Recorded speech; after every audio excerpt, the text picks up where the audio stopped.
welcome to the Jakarta Futures Forum 2025. We are very pleased to be partnering for the second edition of the forum with the Center for Strategic and International Studies Indonesia and the Embassy of India in Jakarta, Indonesia. My name is Sunaina Kumar and I am with the Observer Research Foundation and co-curator for this conference, along with an entire team that has worked on putting together this two-day program. We are very proud to be here in Indonesia and to be engaging with this critical region. Thank you for joining us from all parts of the world. To tell you more about the conference and why we're here, I'm now going to invite Samir Saran, President of the Observer Research Foundation, to deliver the welcome remarks. Very warm welcome. Let me first acknowledge Ambassador Sandeep Chakravarti, the Honorable diplomat of India to Indonesia, someone who has served in different parts of the world and has done that quite successfully. And under him, we are seeing a significant uptick in the bilateral relationship between India and Indonesia. Of course, a few days ago, I was at a recording for a podcast, and I did remark that this bilateral India and Indonesia is bigger than India, UK, India, Japan, India, Germany. And yet, in Indian conversations, it doesn't gain the same attention. In my view, this bilateral and what it does for our respective economies, our respective people, industry, is going to be one of the markers to watch in the decade ahead. But most importantly, the Indo-Pacific is really going to come into its own when India and Indonesia, along with partners, can really shape and own it. This region does belong to the two, India and Indonesia. And of course, I can see Lisa here, Australia and a few other countries who are actually, in many ways, most vested in how it evolves and how it responds to key challenges, key questions that people seek answers to. And in this regard, amongst everything that we do around the world, and we do quite a bit around the world, this particular forum is something I'm most invested in, because I think this is the conversation which is going to respond to the 3 or 4 big questions we need to find answers to. Questions around the SDGs and sustainability in a much wider, through a much wider lens of growth, of uplifting people and responding to their aspirations, of making technology serve communities, of building solutions for the blue and maritime frontiers that are full of opportunities for so many of us, the planetary challenges including climate that we all need to respond to, and of course the big questions around connectivity and trade in the age of Trump. Many of these questions need to be answered, and many of these questions now need to be answered regionally, since global governance has gone on a vacation. And in that sense, it is these smaller groupings and regional groupings that really now need to hold forth if we need to find something sustainable emerging in the future. And conversations like these, track 2 conversations like these, allow experts to have frank and sometimes difficult conversations that we can all take back with us and relate to our leaderships and our political interlocutors to consider as we find answers. So I think that is the primary purpose, to have conversations that are central to the region that we are today gathered in, have conversations with experts who are vested in this region, and of course have conversations with those who want to engage with this region. So there are lots of you from lots of countries outside of the region, and you of course have a stake, and we want you to shape us, infect us, be infected by us, and let us all walk together, even though at the level of our leadership, walking is today a difficult art, right? It's a trapeze artist's job to discuss multilateralism in the international fora. But of course, like in most of our fora and forums, we also want you to use this opportunity to build communities of purpose, the domains and sectors that you engage on. Of course, of people who are both like-minded and those who disagree, because I think diversity and difference strengthens evolution. And we celebrate diversity at ORF and at our platforms. So we are not looking for consensus. We are actually looking for a concert of heterogeneity, of different perspectives. And we hope that you will share your important vantage point, even though that might be alone and unique. But we want you to share it with us, so we value it. Please come forth and please disagree. And I think it will be celebrated as well. And of course, we will be recording these conversations, and hence I want all of you to know that while we celebrate difference, we will also record that difference, and we will also share it with the world. So you will be on camera, and you will be available for all of us to engage with later on, and therefore we can keep it civil even as we disagree. No, but just to conclude, and before I turn it back to Sunena, we came here last year, and we were thrilled that we could host the first edition. It was something that really contributed to our journey as an institution. And we believe that engaging with Indonesia under the leadership of our partners, Jose, and he's going to speak to you in a bit, someone whom we partnered with during our T20, someone who we will partner with during our BRICS. You know, Indonesia and India now are inhabiting so many common groupings that together, in some ways, we have gone back to the last century, where the ghosts or the spirit of Bandung has, in many ways, found new outlets where the voice of the global South is central to the Indonesian worldview, and certainly a worldview that India wants to espouse. And therefore, the global South is going to be in this room, and ideas from the global South hopefully will help all of us tide over the times we are in. So thank you so much for joining us. And Sunena, let me turn this back to you. Thanks so much, Samir. If I can now request Jose Rizal Damuri, Executive Director for Center for Strategic and International Studies, to come on stage. Honorable guests, speakers, distinguished participants here, colleagues, a very good evening to you all.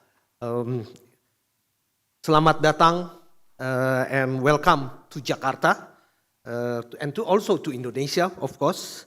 It is really an honor for me to welcome you to the Jakarta Future Forum.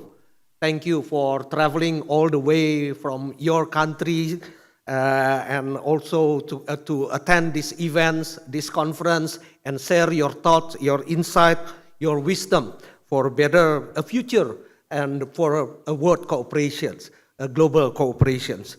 Well, the theme of this year, I think, Samir, securing seas and strengthening cooperations, actually really talks a lot about Indonesia.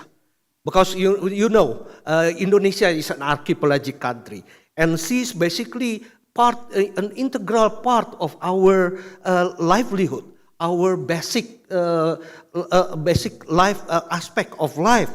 And in fact, since centuries ago, Indonesian sailors already navigate the so-called the current area that we call Indo-Pacific regions, and also to India, even to Africa and Madagascar, as well as many other parts of the world. And they try to connect islands and forging trade networks that forms those ancient globalizations, if I may say so, and cooperations, for sure. Yet, these same seas of the Indo-Pacific regions are currently that used to connect us together, to connect economic hubs all over the place, right now have become the arenas of competitions. And of course, this is not only in these regions actually, but the world itself currently is facing a lot of global dynamics. Uncertainty, for example, becomes the norm rather than challenge for us. It's Ambassador Chakraborty just told me recently that Trump already put another layer of tariff to India, and we still don't know what would Trump do to our countries or to other countries, including also Indonesia. Although we already had the deals of 19% tariff, but It might he also might add another layer of additional tariff or another layers of policy. So it's uncertainty everywhere. Global institutions are also under strain, yet the appetite for global solutions have never been greater. So this Jakarta Forum is more than just a conference, I believe. It is also about building trust and cooperations. The trust and cooperations that we need when we talk about cooperations. Whether we are discussing about blue common, digital innovation, resilient food systems, or connectivity, as we're gonna discuss tomorrow, the questions I think is the same. How can we work together and ensure the benefits would be enjoyed by all rather than just a few? So, again, I believe you will all come up with good policy recommendations, and we can bring all these recommendations to our respective networks in our countries or in other platforms as well. Before I end my welcoming remarks, let me also express my appreciation to the DRF, to my dear friend Samir Saran, that has invited CSIS as a co-host of this forum. In the past, I think 2 years ago, we worked together very closely during India's G20 presidency. And I believe these collaborations today will be getting stronger also in the future. So thank you, and once again, welcome to the Jakarta Future Forum 2025. I hope you enjoy not only the discussions, but also enjoy Jakarta. Thank you very much. Thank you very much, Jose. You talked about cooperation in ancient times, and Indonesia still continues to be a center for cooperation. In fact, at the Jakarta Futures Forum, we have 120 delegates who are joining us from 50 countries. So we can look forward to very wide-ranging conversations. I'm now going to request Ambassador Sandeep Chakravarti, Ambassador of India to Indonesia, to deliver the opening remarks. Thank you. First of all, I would like to compliment the design team of ORF for this wonderful design of the theme and the backdrop of the conference. What we see on the screen is Akshara Java, which is the script of Java, and it symbolizes age-old connect between India and Indonesia. In fact, in Southeast Asia, there are more than 17 or 18 scripts which connect Southeast Asia to India and to Sanskrit and the Pallava script. In fact, not far from here, about an hour's drive outside Jakarta, you can find the Taruma Negara Prasasti, which is a stone inscription in Pallava Sanskrit from 420 AD. So those of you who are historically minded may want to go there and see it. It is well protected, and there are many such inscriptions. So written history of Indonesia actually, some say, starts from there when these inscriptions were discovered and found from that time. So it's a very beautiful work of art, so I compliment ORF on that. And I want to thank ORF for coming back to Jakarta. We had the last forum, the first forum last year, and good to see such encouraging participation from all your stakeholders from across the world. And also very happy that CSI has joined the Jakarta Futures Forum, and Dr. Jose Rizal is here in person and addressing us. He has been writing a lot on trade issues, and we have been reading your commentary on recent turmoil in the world trade ecosystem. So we would love to hear from you in the future. But I must say that the Jakarta Future Forum is another dimension in the strong India, Southeast Asia, ASEAN, and India Indonesia bilateral relationship. And as I mentioned, from times immemorial, there has been connection between India and Southeast Asia, and we have all heard and read about William Dalrymple's Golden Road. But actually it was not a road, it was actually a sea route.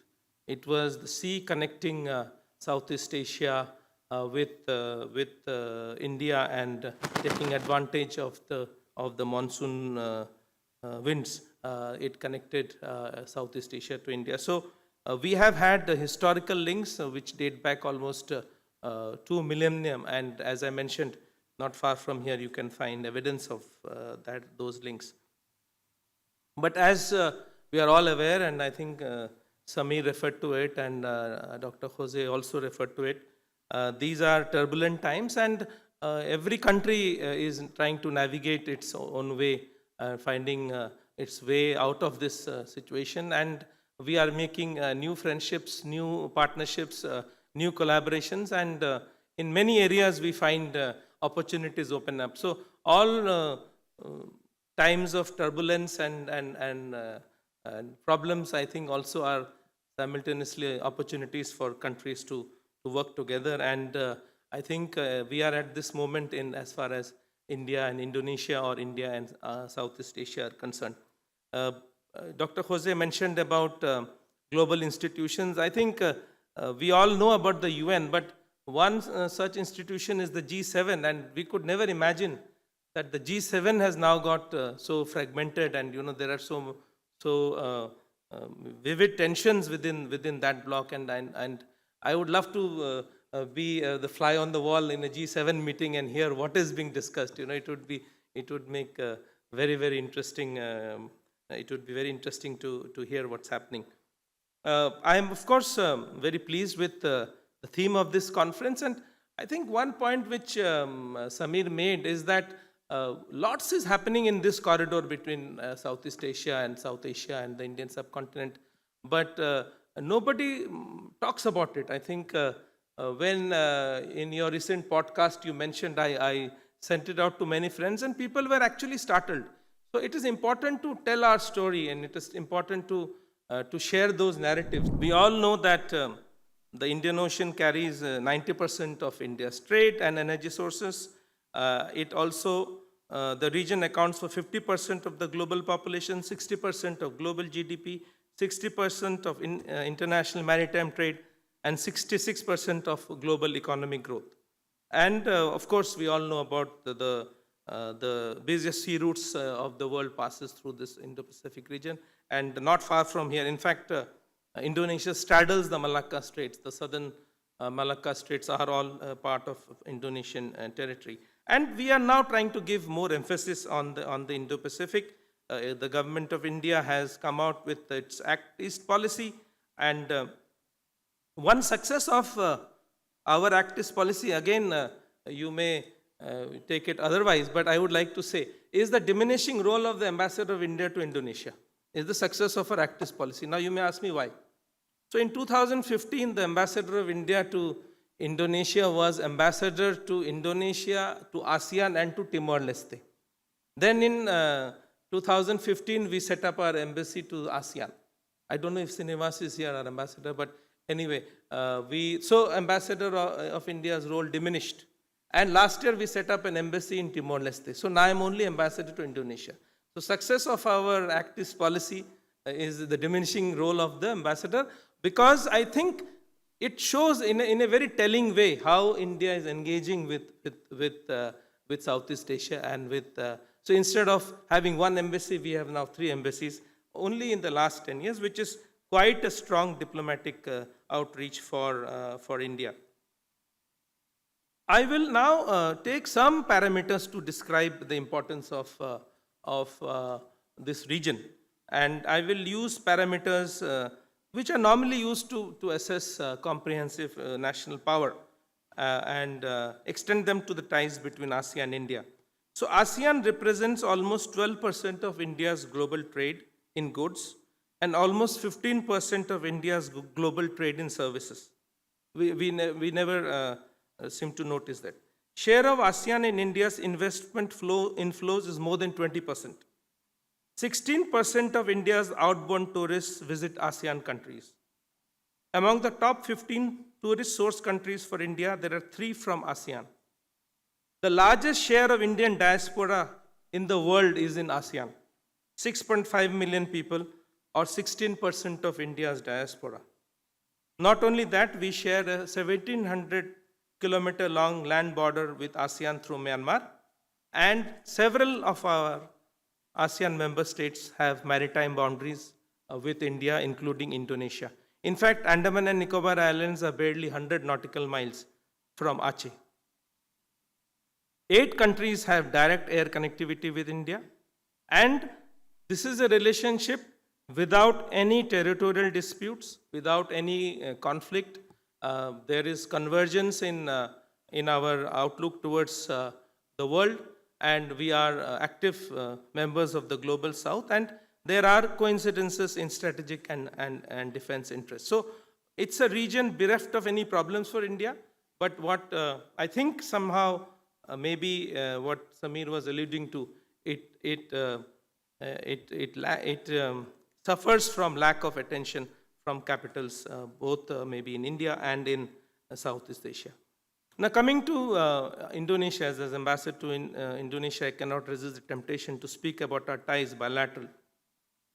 We have talked about our history, but we had the Treaty of Friendship in 1951, we had the Comprehensive Strategic Partnership in 2018, and we have a common vision on maritime cooperation in the Indo-Pacific again from 2018. And there is constant consolidation in the ties. A high point this year was the visit of President Prabowo to India for our Republic Day. He was chief guest at our Republic Day, the 75th anniversary of our 75th anniversary of our Republic Day. And that has infused more energy into our ties, and we are working on that. We also actually are part of several groupings. Samir mentioned BRICS. Next year, India is the BRICS host country, the chair of BRICS, so we will have visits from Indonesia to India. A great deal of interaction will take place, and also we must appreciate that our trade with Indonesia is now close to 30 billion. You alluded to that also. And it was 40 billion in 2023. For the period 2021 to 23, Indonesia was India's largest trade partner in the ASEAN region. During that period, India's global imports increased by 17%, with Indonesia contributing 63% to that increase. Presently, Indonesia is India's 6th largest trading partner, just after Russia. And with current global tariff situation and sanctions, etc., we may again see Indonesia occupying the 5th position as far as India's top trading partners are concerned. Similarly, India is Indonesia's 3rd largest export destination. In the recent years, while India's total CAGR, cumulative growth with the world, has been 7%, India and Indonesia trade has recorded 9% CAGR. Approximately 20% of Indonesia's coal exports go to India. India is the 2nd largest buyer of thermal coal from India. Similarly, India is the largest buyer of Indonesian palm oil, accounting for almost 20% of Indonesia's palm exports.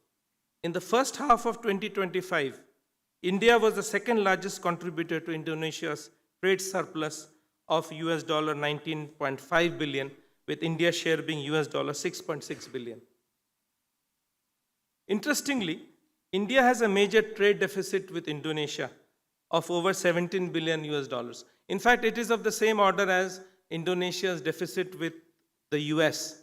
But you have seen a lot of brouhaha about Indonesia's trade deficit with the US, but not much is talked about India's trade deficit with, and we have been actually crying for attention that we need to address that. But I hope after this US and Jose, particularly with reference to you, after this maybe we hope Indonesian negotiators will start focusing on India, because the ITIGA review, the ASEAN-India Trade in Goods Agreement review, is going on, and it needs more attention from Indonesia. I think that is one point I would like to make very, very strongly, because our trade deal is from 2010, and in the last 15 years, the structure of the trade has dramatically shifted. So in the lines in which where we gave tariff concession, we hardly trade. New lines of trade have come up, and those are not covered by the ITGA. I would also like to say that both India and Indonesia and ASEAN, we are better poised to strengthen cooperation, because many of the global issues that we face today, whether it is climate change, energy transition, particularly with reference to India and Indonesia, maritime security, harnessing the blue economy, as Jose Rizal said, Indonesia is an archipelagic country, so the oceans and the seas play a big role in this country's economy and geography. So harnessing the oceans for our future needs. These are the new areas in which India and Indonesia can work together. And I think unless we work together, I think it will be difficult for both countries to achieve the goals of our centenary of independence. With these words, I want to once again thank ORF and CAS for organizing this forum. We look forward to hearing from you, and I just hope that the recommendations and suggestions that you make can inform policymakers both here in Indonesia, in India, and in the ASEAN framework, so that we can all work together for making our ties closer. Because the earlier patterns of relationships are under a lot of strain. We have to develop new alignments, new arrangements, and I think there could be nothing better and more promising than India and ASEAN. Thank you very much. Terima kasih banyak. Please have a wonderful round of discussions today and tomorrow. Thank you very much.